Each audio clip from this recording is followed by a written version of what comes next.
미국의 한 단체에서 1000명의 교회 교인들에게 왜 교회가 존재합니까? 라고 설문을 했습니다. 설문을 했더니 진짜 충격적인 대답이 나온 거죠. 응답자의 80%가 교회의 목적은 나와 나의 가족의 필요를 돌봐주는 것이다. 11%만이 교회의 목적은 예수 그리스도를 통해서 잃어버린 세상을 구원하는 것이다. 그러니까 교회가 왜 존재하는지에 대해서 혼동하고 있다는 겁니다. 우리도 지하에서 교회가 있었지만 지하에 있는 교회도 있고, 모양이 허물어진 교회도 있고, 도시에 나가면 휘황찬란한 그런 테라스로 둘러싼 교회들이 있습니다. 그런데 그 교회가 왜 서 있습니까? 이렇게 물으면 대답을 잘 못한다는 거예요. 그러니까 교회의 존재 목적을 모르니까 목적 없이 사명 감당이 안 되는 것이죠. 그래서 오늘 예수님은 교회를 마지막에 세우시면서 이걸 부탁하신 거예요. 우리가 생각해 봅니다. 마태복음 22장에 가면 하나님을 사랑하고 이웃을 사랑하라. 네 마음과 뜻과 정성을 다해서 하나님을 사랑하라. 이것이 첫째 계명 되는 계명이고, 그리고 네 이웃을 네 몸과 같이 사랑하라. 이것이 두 번째 되는 계명이다. 큰 계명인데, 그죠? 자, 교회의 존재 목적이 그거예요. 하나님 사랑, 이웃 사랑. 이게 교회의 존재 목적이에요. 교회가 터 좋은데, 땅값 좋은데, 어떻게 해서 만들어졌다. 이게 중요한 게 아니라 존재 목적이 무엇인가. 그래서 첫째 계명이 뭐라고요? 하나님 사랑이에요. 하나님 사랑. 자, 마태복음을 우리가 지금까지 공부했잖아요. 보면서 배웠습니다. 하나님을 사랑하는 최대의 표현이 뭐라 그랬죠? 예배라 그랬어요. 예배. 그래서 하나님이 우리를 예배자 삼아주신 것은 말만 아니에요. 큰 축복이라는 거예요. 왜냐하면 네가 나를 사랑한다는 그 예배의 표현을 하나님이 받으신다는 것이 하나님이 우리를 예배자 삼아주신다는 거예요. 그러니까 네가 나를 사랑하는 걸 내가 안다. 그렇게 인정하시는 것이 예배예요. 그래서 하나님 사랑의 가장 극치, 다른 표현도 있지만 하나님 사랑의 가장 큰 표현은 뭐라고요? 예배입니다. 그래서 교회는 뭘 위해서 있어요? 첫째, 하나님 사랑. 예배를 위해 있습니다. 그래서 그 교회에 예배가 없다. 그러면 그건 교회가 아닙니다. 두 번째, 네 이웃을 내 몸과 같이 사랑하라. 가난한 자, 소외된 자, 남들이 돌아보지 않는 자 돌아보는 것. 그거 맞지요. 그게 이웃 사랑이에요. 그게 교회의 존재 목적. 하나님 사랑하는 예배가 존재 목적, 그리고 나아가서 세상 사람들을 돌아보는 것이 교회의 목적, 존재 목적. 그리고 오늘 이겁니다. 마지막으로 예수님이 당부하시는 이 말씀이 교회의 존재 목적입니다. 그걸 우리가 오늘 보고 이 마태복음을 마무리하는 거예요. 자, 하나님께서 교회가 존재하는 목적 뭐라고 말씀했느냐? 오늘 말씀 그대로입니다. 첫째는 교회의 존재 목적은 가서 제자 삼는 거. 거기에 19절에 그렇게 되어 있습니다. 너희는 가서 모든 민족을 뭐로 삼아? 제자로 삼아. 이게 뭐예요? 바로 선교 명령이지요. 교회의 존재 목적 뭐지요? 가서 제자 삼는 거. 선교. 그러니까 선교는 어쩌다가 하는 거 아니고 뭐지요? 교회의 존재의 목적입니다. 그래서 선교하지 않으면 힘들어서 못할 수도 있습니다. 근데 그걸 선교 안 한다고 말할 수는 없잖아요. 그죠? 선교하지 않으면 교회의 존재 목적이 없다고 봐야 돼요. 이 선교명, 그러니까 가서 제자 삼는다, 이건 뭐예요? 주님께서 이 땅에 오신 목적이기도 하지 않습니까? 주님께서 공생애 동안에 하신 일 보지요? 하나님 나라에 대한 복음 전파, 그리고 병든 자, 그러니까 몸과 마음이 병든 자 고치는 것, 그리고 진리를 가르치시는 것, 이거 예수님께서 오셔서 하신 거예요. 그리고 난 다음에 뭐 하신 거예요? 고난당하시고 십자가에 달려 죽으셨습니다. 자, 그러면 가만히 생각해 보십시오. 주님께서 이 땅에 오셔서 십자가 지신 것은 우리의 죄를 구원하시기 위한 대속죄를 지시기 위해서 오셨잖아요. 그러면 예수님이 딱 오셔가지고 뭘 그렇게 공생의 긴 세월을 지냅니까? 지내지 않고 우리가 죄 있는 것 다 아시니 십자가 바로 지면 되잖아요. 애기로 오실 필요 없고 한 좀 큰 사이즈로 오셔서 한꺼번에 그냥 자 지금부터 내가 너희 죄를 속한다 할 수 있어요. 십자가 질 수 있어요. 그런데 왜 성장 과정을 보여주시고 그 과정 속에서 일어났던 수많은 공생의 시간들을 예수님께서 보여주시고 난 다음에 그러다가 고난받고 그러다가 십자가에 죽으셨느냐. 그 공생애를 보여주신 이유는 뭐냐 하면 굳이 3년 동안 그렇게 고생하실 필요 없지만 3년의 공생애를 이불로 보내주신 것은 뭐냐. 뭐예요? 중요한 의미가 있다는 거죠. 괜히 고난해가지고 멸치천대 안 받아도 되잖아요. 바로 죽으시면.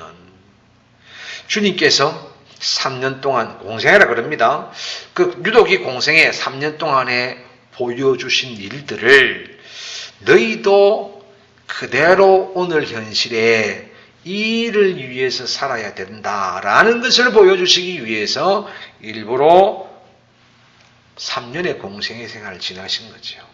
오늘날도 계속되어야 될 교회의 존재 목적, 예수 믿는 목적이다 그런 얘기예요. 그러니까 예수님의 3년 동안 하신 걸 뭐 해야 돼요? 오늘도 우리가 이어갈 의무가 있습니다. 교회가. 그것을 본을 보여주신 것이 뭐예요? 3년의 공생이에요.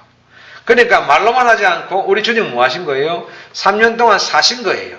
사시면서 실제적으로 보여주신 거예요. 이렇게 하는 거다. 그죠? 마치 어린 나귀에게 걸어봐라가 아니고 친히 걸으면서 이렇게 걷는 거다. 예?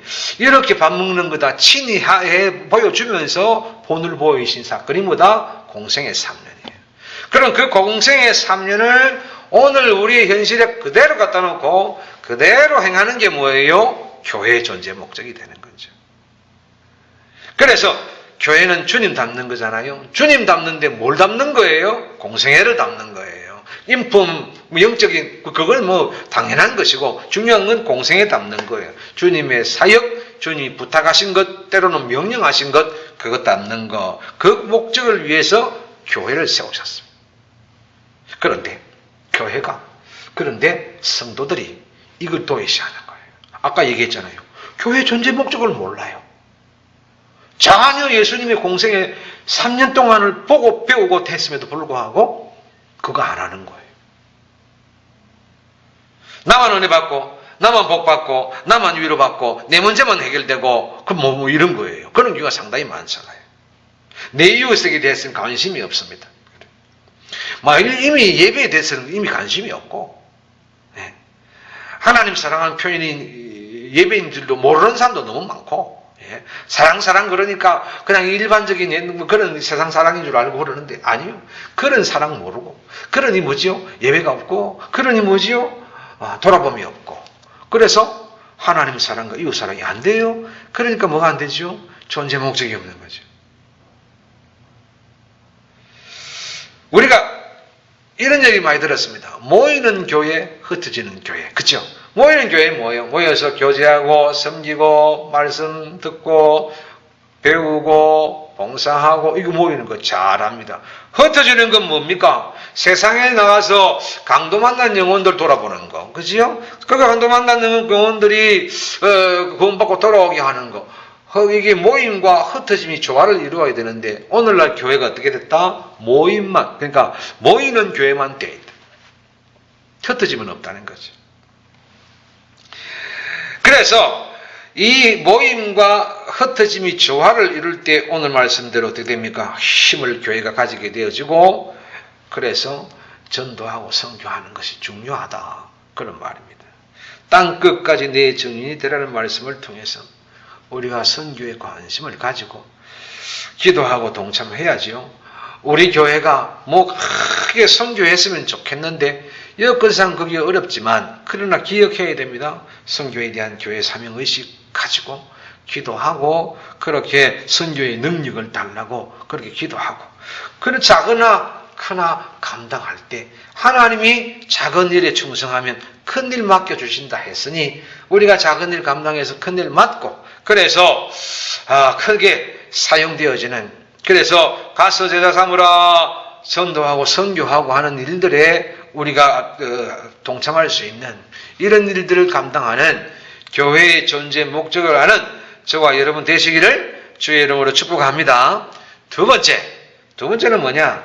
이거 하래요. 세례를 베풀으래요. 세례를. 19절에 보십시오. 거기 다 있습니다.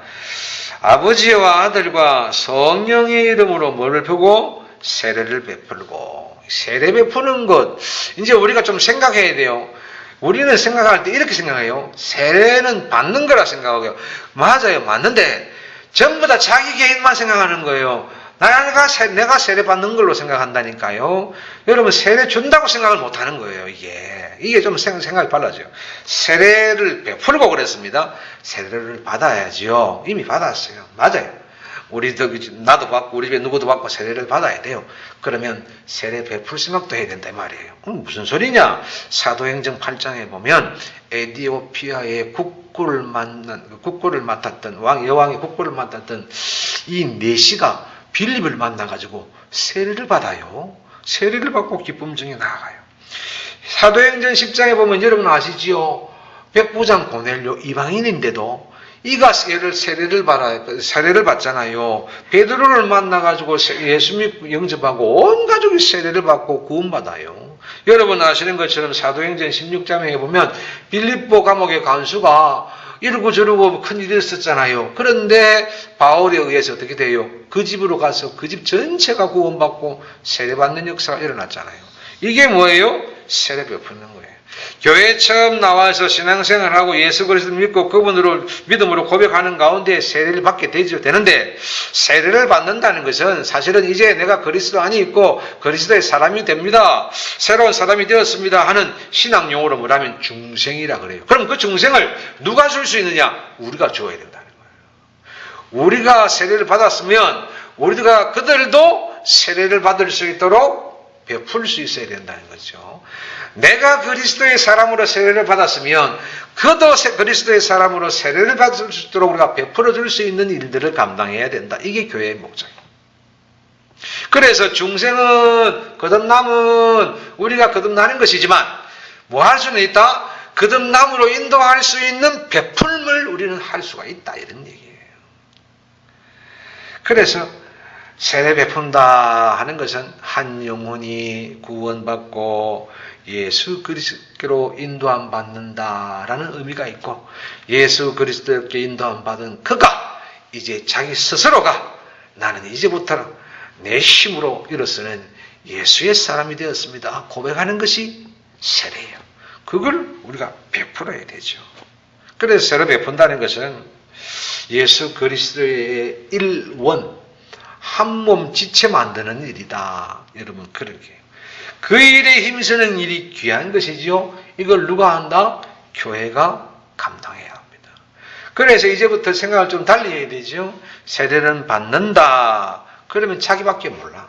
세례를 내가 베풀어야 되는데 뭐 이거 형식을 자꾸 따지면 안 되고요. 내가 세례를 베풀어야 되는데 그러면 뭐가 있어야 돼요? 사람이 있어야 되잖아요. 그럼 그 영혼을 구원해야 되잖아요. 이렇게 연결되어지는 거죠. 여러분 세례를 베풀어야 되는 거예요. 자, 그런데 고린도전서 12장에 가면 은사장이라 그래요. 그 은사를 보면 예수 믿게 되면 은사를 받게 돼요. 예수 믿게 되면 무슨 은사라도 받아요. 우리가 자꾸 1번, 2번 은사만 자꾸 성경이 얘기를 하고 목사님들이 그런 설교만 하니까 그 3번, 4번, 5번, 6번 수많은 줄 서 있는 은사들은 은사가 아닌 줄 알아요. 아니에요. 예수 믿게 되면 반드시 누구나 다 은사를 받게 돼요. 거기에 보면 그 고린도전서 12장에 보면 뭐 지식도 있고 지혜도 있고 방언도 있고 통역도 있고 또 성역 가르치는 교사도 있고 또 선지자도 있고 능력도 있고 병고침도 있고 구제하는 자도 있고 교사도 있고 뭐 봉사하는 자도 있고 권면자라는 자도 있고 막 엄청 많습니다. 그게 기록 안 된 것도 엄청 많습니다. 다 좋습니다. 그러면 이 은사가 뭐예요? 이 은사가 몸의 지체를 유지하는 지체와 같다 그 말이에요. 자, 그러면 은사 하나하나가 제 역할을 감당해야 되겠네요. 영적으로 우리 지체와 같다면 은사라는 것이. 그러면 뭐 지체가들이 다 자기 나름대로의 은사 역할을 다 정상적으로 유지해야, 일을 해야 정상적인 영적인 몸이 되잖아요. 그죠? 지체가 되는 거잖아요. 그래야 그리스도의 몸을 이루거든요. 그래서 은사를 받은 사람들은, 가진 자는 그 은사로 뭐 해야 돼요? 한 영혼이 예수 영접하고 거듭나고 그리스도의 사람 되게 하는 세례 베푸는 것에 협력해야 된다는 거예요. 그래서 은사는 뭐지요? 지체가 움직이게 만들어지는 것을 협력하는 것인데, 언제부턴가 은사는 자랑, 타령 이렇게 바뀐 거예요. 네, 그러면서 말했죠. 이러니까 이제 고린도 교회에 문제가 생기잖아요. 고린도 교회가 막 이런 게 왕성했는데 결국 뭐예요? 은사 때문에 고린도 교회가 엉망진창이 되지 않았습니까? 몸이 제고시를 못하니까 당연하게 그런 것 아닙니까? 자, 우리가 은사를 다시 한번 생각해야 됩니다. 수많은 우리가 가진 은사가 다 있는데, 이 은사는 뭐 하는 것이다? 지체가 모든 지체들이 다 활동할 수 있도록, 몸을 이룰 수 있도록 구실하는 것인데, 그 구실 가운데 뭐지요? 한 영혼이, 한 사람이 지체가 되도록 그를 어떻게 해요? 구원하여, 영접하여, 거듭나게 하고 그리스도의 사람 만들게 하는 세례 베푸는 일들에 협력해야 합니다. 그래서 한번 보세요. 예를 들면 이렇습니다. 교회에 한 영혼이 태어났습니다. 자라납니다. 마찬가지로 교회에 한 사람이 들어왔습니다. 이제 이 한 사람 들어오고 어린 자녀가 자라나고 합니다. 그러면 이제 은사들이 움직이기 시작합니다. 교회에 받은 은사들이 막 움직여가지고 이 어린 영혼이, 지금 들어온 영혼이 어떻게 해요? 예수의 사람 되도록 은사 활용해가지고 그 은사들이 이를 키우고 이를 거듭나게 하고 중생하게 하고 세례까지 만듭니다. 베푸는 거잖아요. 이게 은사 활용이에요. 그런데 어떻게 해요? 잘난 지만 자꾸 하는 거야. 낸데요. 나는 이런 은사가 있는데요. 이러니까 교회가 안 되는 거죠. 그런 것들을 감당하는 교회 존재 목적이에요. 그래? 세례를 베풀라. 우리가 서로를 돌아봐야 하죠. 자기만을 위하여 존재할 수는 없어요. 히브리서 10장 24절 읽어드릴게요. 서로 도와 사랑과 선행을 격려하며 모이기를 피하는 어떤 사람들의 습관 같이 하지 말고 오직 원하여 그날이 가까울수록 볼수록 덜이 그리하자. 서로 돌아보아 사랑과 선행을 서로 격려하며 모이기를 피하는 거예요. 모이기를 원한다면 모여서 서로 돌아보고 사랑과 선행을 서로 격려하라. 세상 사람과 성도의 교제는 다르지요. 세상 사람들의 교제는 먹고 입고 마시는 것에 있으면 우리는 어때요? 그걸 아니지요. 그들은 그렇게 즐길 줄 알지만 나눌 줄은 몰라요. 영적인 것이 없어서. 그래서 영적인 것을 얻을 수 없고 서로 나누지를 못하는 거예요. 그런데 교회는 뭐지요? 먹고 입고 사는 거 별로 문제 없어요. 뭘 나누어져야 돼요? 영적인 거. 그게 뭐예요? 서로 돌아보고 사랑과 선행으로 서로 격려하는 거. 영적인 겁니다. 그게 안 되고 협력이 안 되고 나는 뭐 이런 신앙생활하고 저런 신앙생활하고 이런 사람은 천국에 가서도 뭐 천국에 갈란지는 모르겠지만 천국에 가서도 어쩌면 혼자 앉아있지 않을까. 교회의 존재의 목적에 맞는 우리 교회, 이제 우리가 세례를 다 받았으니 세례를 베풀어야 되겠다 그런 마음으로 주의 교회의 존재 목적을 이어나가는 우리 하사랑 재단이 되기를 주의 이름으로 축복합니다.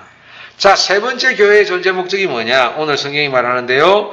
가르쳐 지키게 하라. 그래요. 20절에 보였어요. 내가 너희에게 분부한 모든 것을 뭐하게 하라? 가르쳐 지키게 하라. 처음 예수 믿게 되면 세상적으로는 그가 아무리 나이가 많아서 어른이어도 영적으로는 뭐죠? 아이잖아요. 그래서 단계적으로 자라가야 됩니다. 그래서 교회에서 말씀으로 훈련하는 겁니다. 그래서 인격적으로 성숙해서 그리스도를 알고 그리스도의 성품을 닮아가고 그래서 세상에 나가서 빛과 소금이 되고 이렇게 되는 거예요.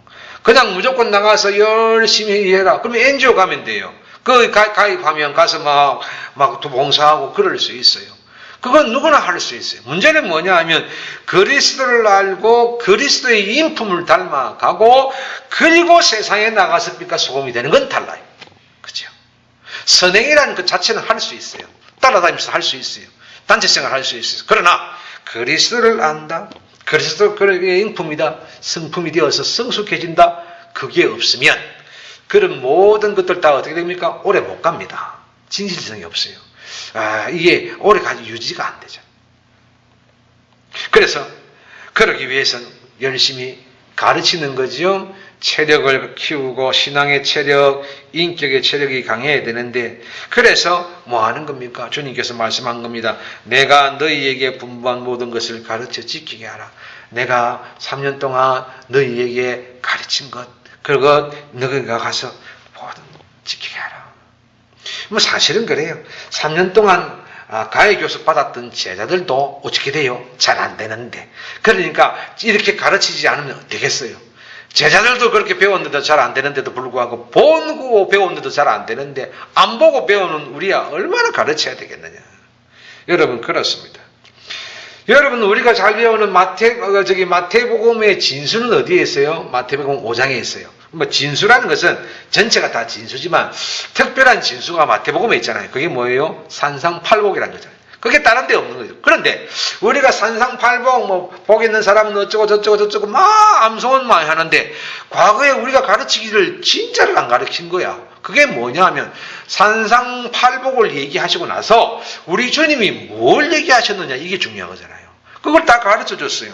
자, 맨 마지막에 판상수원의 제일 마지막은 뭐냐면 이거예요. 반석 위에 세운 집과 모래 위에 세운 집으로 가르쳐 주세요. 그러니까 너희가 이 말을 듣고 순종하면 반석 위에 세운 집이요. 8복 아니 80복을 배워도 순종하지 않으면 너는 모래 위에 지은 집이다. 이렇게 말씀하셨잖아요. 그러니까 8복이 8,000복이 돼도 그건 무슨 소용이 있어요. 문제는 뭐예요? 반석 위에 세워지느냐 모래 위에 세워지느냐. 그러니까 반석 위에 세워지도록 가르쳐야 된다 그 말입니다. 예? 그래 그걸 까먹고 우리는 뭐만 외워요? 복 있는 사람은 그거 외우고 나면 상 주고 박수 치고 그러니까 그것밖에 몰라. 그걸 가르침 받아 힘을 내가지고 어떤 경우에도 흔들리지 않는 어떤 바람에도 흔들리지 않는 반석 위에 세워놓아야 되는데 이걸 안 세워놓고 그것밖에 없는 거예요. 그죠? 그러니까 뭐가 돼요? 가르쳐. 열심히 가르쳐 지키게 하라. 예? 팔복. 열심히 외우기만 하지 말고 그대로 살게 하라. 이거예요. 예수님은 가르쳐 지키게 하라. 마태복음 7장 24절입니다. 그러니까 마태복음 5장, 6장, 7장이 팔복장이잖아요. 그 팔복장 마태복음 7장 24절의 마지막이 그거예요.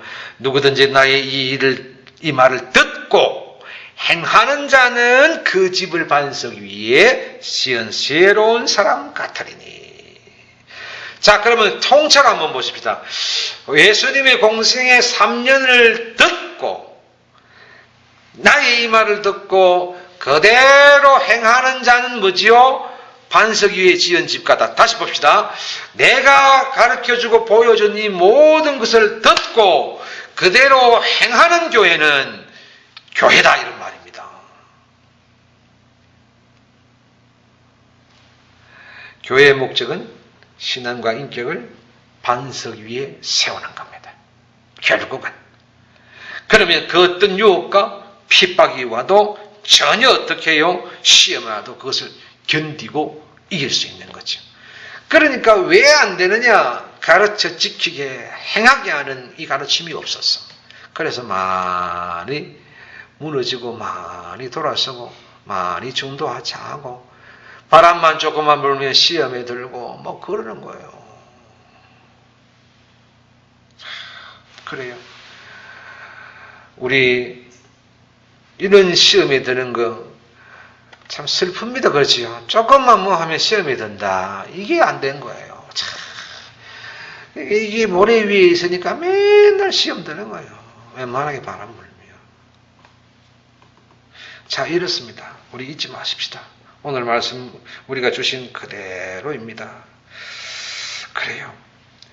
오늘 주신 이 말씀, 교회의 존재 목적, 이거 분명히 가서 제자 삼고, 세를 베풀고, 가르쳐 지키게 하라. 이거 우리가 잘 감당하면 교회의 존재 목적입니다. 이 목적 보았습니다. 이 목적 안에서 오늘날 교회가 세워져 가야 됩니다. 이 목적 상실했다면 교회가 빨리 회개해야 됩니다. 우리 한 사람 한 사람, 저 포함 여러분, 우리 한 사람 한 사람 뭐 큰 탁월한 능력이 없잖아요. 그런데 그 능력은 없어도 교회의 존재 목적에 맞는 그런 교회가 되려고 힘쓰고 기도하고 예배하고 나아가면 누가 도우신다고요? 하나님이 도우십니다. 교회의 존재 목적에 걸맞는 이런 지체, 이런 성도 되어서 주님 앞에 섰을 때 참 수고했다. 내가 살아있을 때 이 땅에서 하라고 한 일들을 감당한다고 애썼다. 고생했다. 잘했다. 우리 피차 칭찬 듣는 교회, 그런 성도 되시기를 주의 이름으로 축복합니다.